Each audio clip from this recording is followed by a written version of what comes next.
Let's see where to start. What makes America unique?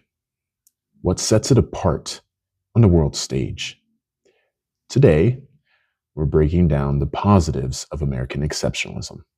Now, I know I've done some videos recently talking about the negatives, but today, because of a friend of mine who commented on one of the videos talking about the positives, and I responded to him and I said, this right here is the perfect example of the positives of American exceptionalism. So today, that's what we're going to talk about. How it has shaped history, driven innovation, and influenced the world. Whether you're a history buff, a political thinker, or just curious, stick around as we explore what makes America exceptional. So, grab a drink. Let's get into this.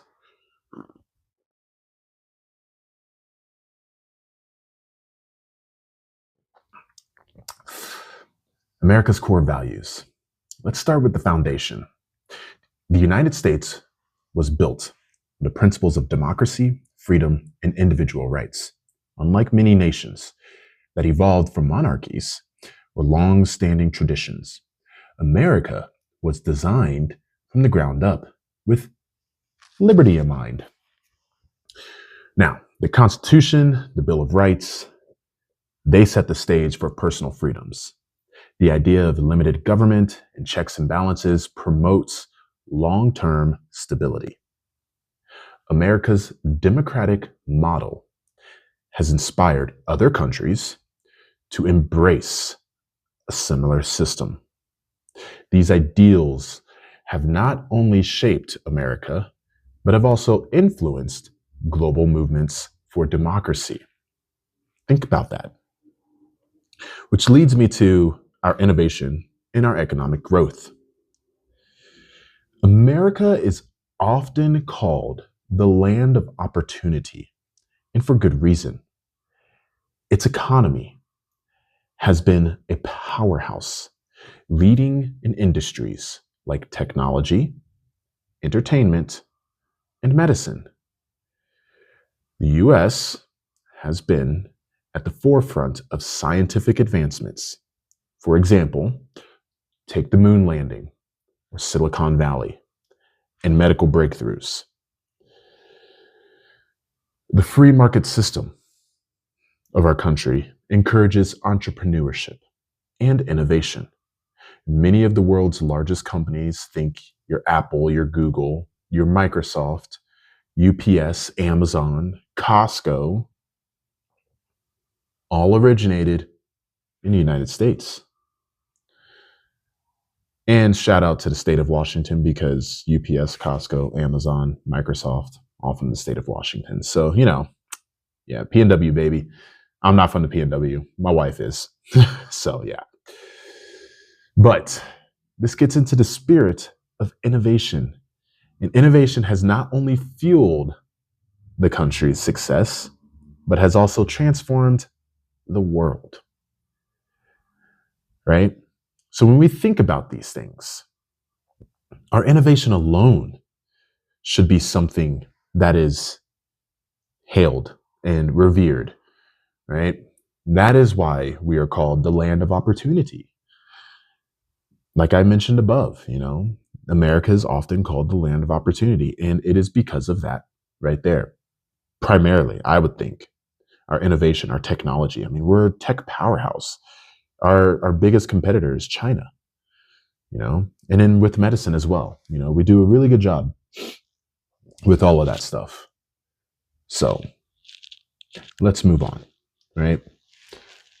Our free market system that encourages all of this is another reason why America is a powerhouse, and one of the reasons why America is great. I mean, we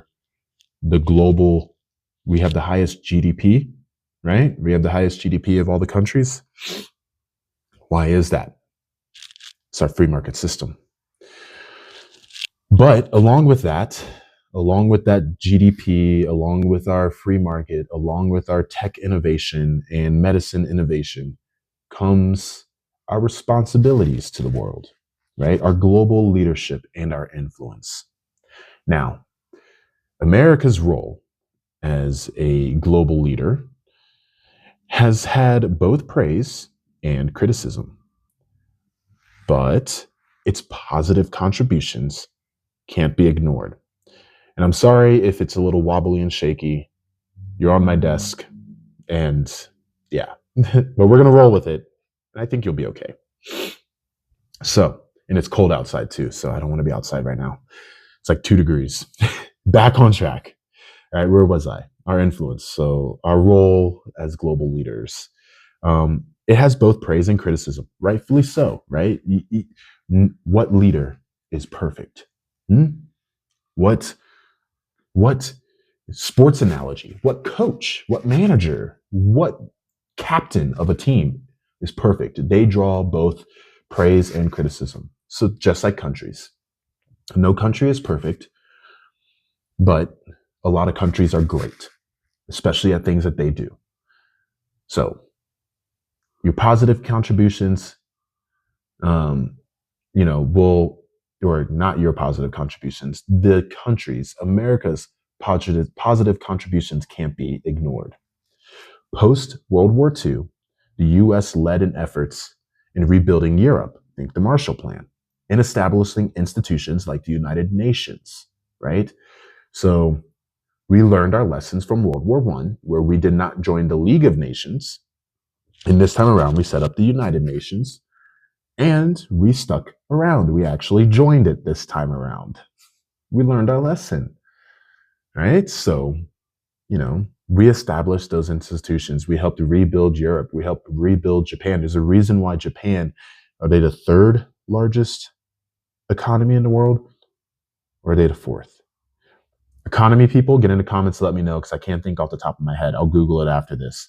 But, Japan, look at them. Economic powerhouse. We helped rebuild them. Europe, look at them. Economic powerhouse as a whole, especially even their countries separately, but as a whole, economic powerhouse. Marshall Plan, right? So we set these things in place. The country has played a role in the international peacekeeping, in disaster relief, and humanitarian aid. Regardless of what people think about USAID, they played a big factor in humanitarian aid. And along with the UN, the US also plays a big factor in peacekeeping. And then our Navy, the US Navy, one of their mottos on their commercials a couple years back, a global power for good, or was it a global power for good? I can't remember off the top of my head on that one too. But I will say this, disaster happens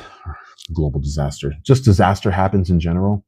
You can count that the US Navy will be there to bring humanitarian aid, right?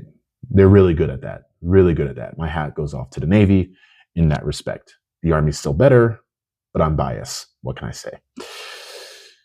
So we have cultural exports like Hollywood, music, sports. They've all influenced the global entertainment, right? From shaping pop culture to aiding nations in need, American influence is undeniable. Which leads me to our social mobility in the American dream. And finally, the concept of the American dream has been inspired by generations of immigrants and citizens alike. The US has long been a destination for those seeking a better life. Now, I get it, there's criticism to be said, right? But we're not here for that. I've already kind of hit on the criticism in the past. What we are here for is to talk about the positives. So, people do still come here to seek a better life. And a social mobility where hard work can lead to success is a defining aspect of American culture.